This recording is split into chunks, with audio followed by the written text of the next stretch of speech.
1, 2, 3, come on. Come on, come on.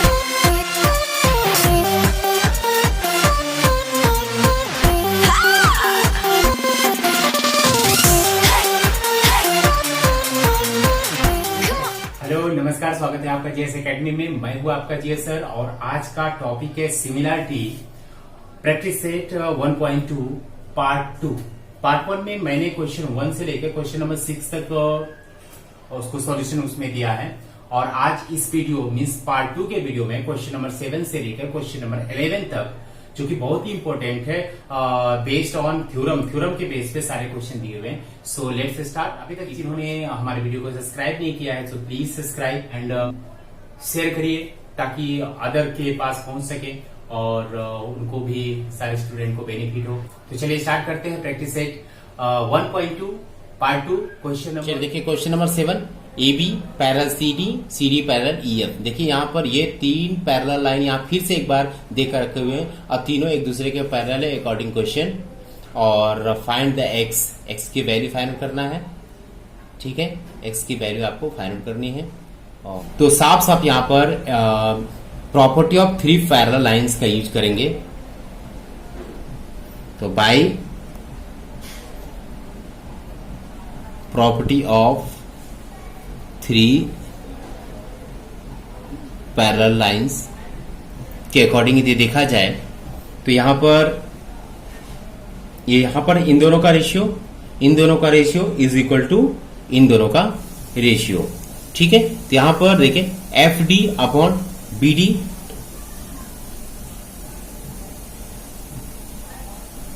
F D upon B D is equal to E C upon A C. ठीक है, अब इन दोनों की value आपको put करनी है। F D is the 4 upon B D is the 8 is equal to E C means यहां पर एक्स देकर रखा हुआ है और ए सी इज द 12। तो यहां पर x की वैल्यू जो होगी, x is the 4 multiply by 12 and 8 is upon, फिर इसको कैंसिल करना है केवल।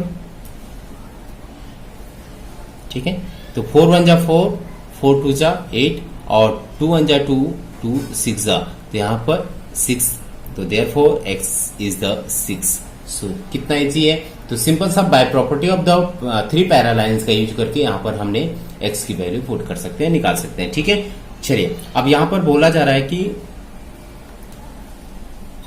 पूरी वैल्यू निकालने के लिए ए ई की, इसी क्वेश्चन में एक यहां पर दिया हुआ है, now find the value of A E की वैल्यू निकालनी है। तो ए ई का सिंपल सा ए सी प्लस सी ई कर देंगे। ए सी प्लस सी ई मीन्स यहां पर ए सी इज द गिवन 12 और प्लस सी ई मीन्स ई सी, अभी यहां पर एक्स आया है 6, तो आंसर विल बी 18। तो इस प्रकार से 18 भी फाइंड आउट कर सकते हैं। ठीक है, चलिए क्वेश्चन 8 यहां पर देख कर रखा हुआ है। एल एम एन एक ट्रायंगल है, ray M T is the bisect angle L M N. देखिए साफ साफ इस क्वेश्चन में फिर से पता चल रहा है कि यहां पर बाइसेक्टर है। ठीक है, M T is the bisector of the angle L M N. तो यहां पर बाइसेक्टर थ्योरम का यूज यहां पर करना है, सिंपल सी बात है। तो यहां पर bye angle bisector theorem, bye angle bisector theorem के अकॉर्डिंग जो अपोजिट साइड में जो डिवाइड किया जाता है उन दोनों का रेशियो और जो रिमेनिंग साइड का रेशियो है उन दोनों का रेशियो एक दूसरे के इक्वल होने चाहिए। ठीक है, तो यहां पर N T upon L T, N T upon L T, और यहां पर देखेंगे N M L is equal to N M upon M L. ठीक है, और आपको फाइंड आउट करना है एल टी। सो ये वाला क्वेश्चन मीन्स आपको एल टी फाइंड आउट करना है। तो सबकी वैल्यू पुट करते हैं। Therefore N T is the given, N T is the 8, L T आपको फाइंड आउट करना है, एन एम यहाँ पर देकर रखा हुआ है 10 ml, यहाँ पर 6 है। इन सब की वैल्यू आपको पुट कर दिया गया है, केवल आपको फाइंड आउट करना है। तो answer will be LT is equal to 8 multiply by 6 upon 10। ठीक है, तो यहाँ पर कैंसिल कर सकते हैं। 2 3 जा 2 3 जा 2 5 जा, तो यहाँ पर 8 3 जा 24 अपॉन 5। इन दोनों का डिवाइड करेंगे, तो डिवाइड करने पर 24 divide by 5 is equal to 4.8 means यहाँ पर therefore LT is equal to 4.8 is the answer by angle bisector theorem. तो बाई एंगल बाइसेक्टर थ्योरम के अकॉर्डिंग यहाँ पर हमने बहुत ही इजी तरीके से क्वेश्चन नंबर 8 को भी सॉल्व कर दिया। नाउ क्वेश्चन नंबर 9 की तरफ चलेंगे। यहाँ पर देखिए फिर से एक बार बाई BD बाइसेक्ट ABC, यहाँ पर दिया हुआ क्वेश्चन में BD the bisector of the angle ABC। तो बाइसेक्ट किया हुआ है, एंगल बाइसेक्टर है, तो यहाँ पर एंगल बाइसेक्टर थ्योरम का यूज किया करेंगे। तो बाई एंगल बाइसेक्टर थ्योरम के अकॉर्डिंग यदि देखा जाए तो अपोजिट साइड जिसमें जो डिवाइड किया गया है, तो डिवाइड करने पर इन दोनों का ratio means AD upon BC का जो रेशियो होगा इज इक्वल टू AB और BC का रेशियो होगा AB अपॉन BC। तो चलिए सबकी वैल्यू पुट करते हैं। सॉरी, यहाँ पर क्वेश्चन में मिस्टेक हुआ है, यहाँ पर x-2 होगा। ठीक है, x-2 यहाँ पर होगा, यहाँ x+2 है। तो AD is equal to x-2 upon DC is the x+2 is equal to AB is the x and BC is the x+5।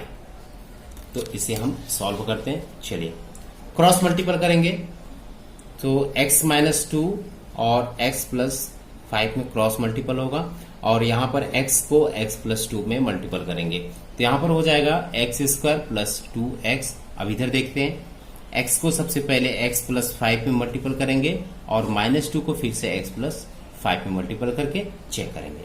तो यहाँ पर x² प्लस 5x होगा इसमें, और यहाँ पर -2x plus 2 5 10 -10 is equal to x² plus 2x। ठीक है, देखिए सबको एक साइड अरेंज किया जाए, शिफ्ट किया जाए, तो यहाँ पर होगा x² माइनस x², ये x² को इधर किया, x² minus x² plus 5x minus 2x, और इधर का भी प्लस 2x माइनस 2x इधर हो जाएगा, और यहाँ पर -10 इज इक्वल टू 0। देखिए x² और x² यहाँ पर कैंसिल होगा क्योंकि एक प्लस एक माइनस में है, और यहाँ पर देखेंगे तो 5x और यहाँ पर प्लस 5x और ये हो जाएगा -4x -10 इज इक्वल टू 0। इसमें माइनस करेंगे तो बचेगा 1x -10 इज इक्वल टू 0, और x इक्वल -10 हो जाएगा तो +10। तो x की वैल्यू यहाँ पर आ चुकी है, और इसके बाद इन सब की वैल्यू आपको फाइंड आउट करना है, तो सबकी वैल्यू आपको फाइंड आउट कर सकते हैं। मीन्स यहाँ पर x की वैल्यू आ चुकी है, x इक्वल 10, आपको x -2 वैल्यू फाइंड आउट करना है, मीन्स 10 - 2 इक्वल 8 होगा, और x + 2 फाइंड आउट कर सकते हैं, तो x + 2 मीन्स 10 + 2 मीन्स 12 होगा। फिर उसके बाद x + 5 फाइंड करना है, तो x + 5 means 10 + 5 is equal to 15। इसी प्रकार से सबकी वैल्यू भी आप फाइंड आउट कर सकते हैं। तो बहुत इजी क्वेश्चन, बहुत सिंपल सा क्वेश्चन है, केवल आप बार बार मैं बोल रहा हूं कि थ्योरम को आपको तैयार करके रखना है, और क्वेश्चन और फिगर खुद बता रहा है कि हमें कौन से थ्योरम का यूज करना है। चलिए क्वेश्चन नंबर 10। चलिए question number 10 is the activity based on. तो एक्टिविटी के बेस पर यहाँ पर क्वेश्चन दिया हुआ है, तो इस फिगर को देखकर आप यहाँ पर सॉल्व करेंगे। सिंपल सी बात है, यहाँ पर सेगमेंट PR और DF, और देखिए यहाँ पर fill in the blanks with the proof that, यहाँ पर प्रूफ करना है PR और DF एक दूसरे के पैरेलल है, लेकिन यहाँ पर आपको कुछ करने नहीं है, केवल दिमाग लगा के आपको फिल करने। चलिए फिल करते हैं। इन XDE ट्रायंगल XDE, चलिए XDE फाइंड करते हैं। XDE this is the triangle XDE means X D और E। ठीक है, इस ट्रायंगल की बात कर रहे हैं। तो इस ट्रायंगल में यहाँ पर लिखा है फ्रॉम बीपीटी। यदि बीपीटी का यहाँ पर थ्योरम यूज किया जाए, क्यों? क्योंकि यहाँ पर पीक्यू और ये दोनों एक दूसरे के पैरेलल है, तो पैरेलल है तो बीपीटी का यूज किया जा सकता है। तो बीपीटी का यूज करने पर देखिए एक्सपी और पीडी, इन दोनों का रेशियो और इन दोनों का रेशियो इक्वल होना चाहिए, मींस एक्सपी और पीडी। तो यहां देखिए एक्सपी लिख के रखा हुआ है, आपको पीडी यूज करना है, तो एक वैल्यू आपको ये पुट कर दिया, ठीक है। उसके बाद इस तरफ देखेंगे तो यहाँ एक्स क्यू एंड क्यू ई, यहाँ पर क्यू ई देकर रखा है, आपको केवल एक्स और क्यू आपको पुट करना है फ्रॉम बीपीटी। फर्स्ट हो गया। नाउ सेकेंड, उसी प्रकार से एक्स ई एफ, ये वाला ट्रायंगल की बात कर रहा हूं, ये और ये, ठीक है, एक्स ई एफ की बात कर रहा हूं।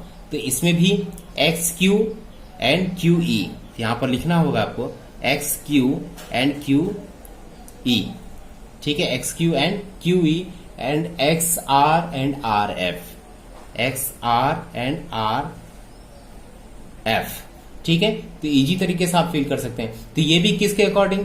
फ्रॉम बीपीटी के अकॉर्डिंग, ये भी बीपीटी का यूज किया गया है यहां पर भी।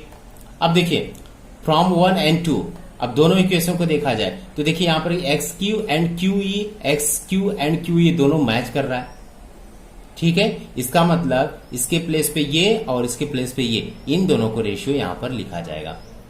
तो लिखेंगे आप एक्सपी एंड पीडी, और यहां लिखेंगे X R and R F, ठीक है। देखिए फ्रॉम फर्स्ट एंड सेकंड के अकॉर्डिंग एक्सपी और पीडी। अब देखिए यहां पर किधर है एक्सपी और पीडी, किधर है एक्सपी और पीडी, और यहां पर एक्सआर और आर एफ। देखिए इस बीपीटी, इसमें इस ट्रायंगल में बीपीटी का यूज किया, इस ट्रायंगल में बीपीटी यूज किया, और ये बिना बीपीटी का यूज किए ही बता रहा है कि ये दोनों और ये दोनों एक दूसरे के इक्वल है। इसका मतलब ये भी बीपीटी को फॉलो कर रहा है, इसका मतलब ये और ये एक दूसरे के पैरेलल है, तभी तो बीपीटी का थ्योरम को यूज कर रहा है। ये और ये दोनों का रेशियो सेम है, क्योंकि यहां पर दिख रहा है, ठीक है। इसका मतलब पी आर और डी एफ एक दूसरे के पैरेलल है। देखिए यहां पर प्रूव कर दिया है, पी आर और डी एफ एक दूसरे के पैरेलल है, converge of the basic proportion theorem. तो बस इतना ही फील करना था आपको। तो ये this is the question number 10, ठीक है। नाउ क्वेश्चन नंबर 11, चलिए last question 11th number question देख रहा हूं, जो कि स्टार क्वेश्चन देकर रखे हुए, स्टार क्वेश्चन है, बहुत ही इंपॉर्टेंट क्वेश्चन है। तो इस टाइप के क्वेश्चन को आपको करना है।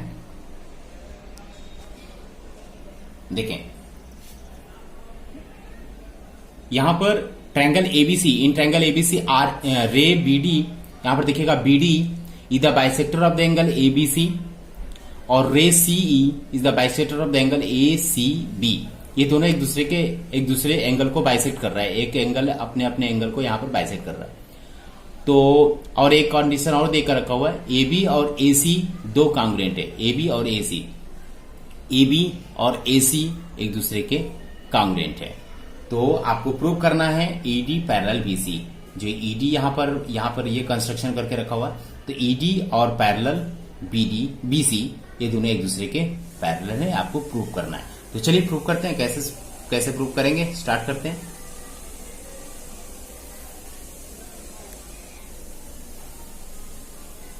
चलिए नाउ इन ट्रायंगल एबीसी, यदि ट्रायंगल एबीसी की बात करूं, रे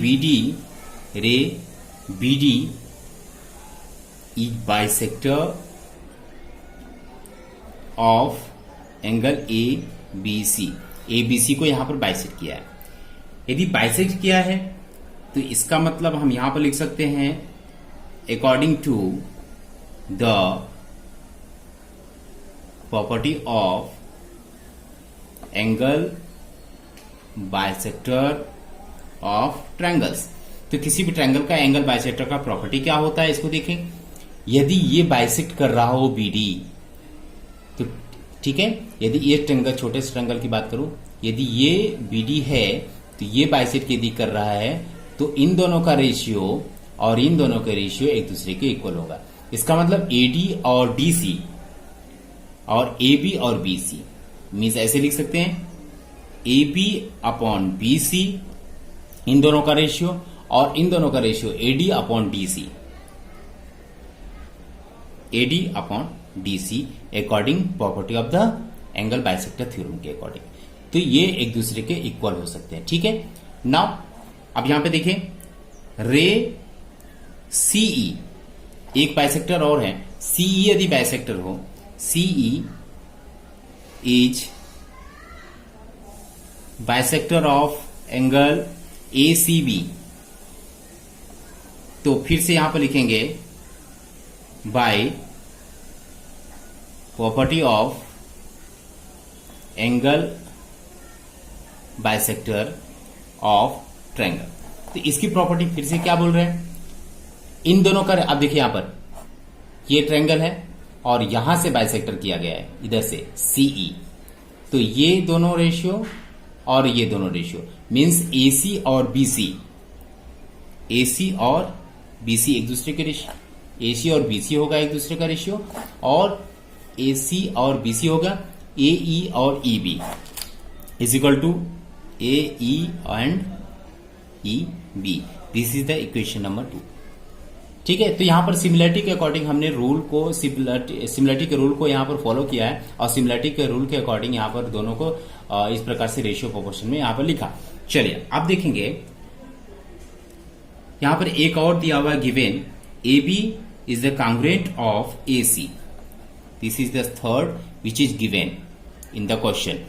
यहां पर दिया हुआ है AB और AC इक्वल है, तो देखिए यहां पर फ्रॉम 1 2 एंड 3 देखिए यहां AB is equal to AC, देखिए AB और यहां पर AC ये दोनों एक दूसरे के इक्वल है।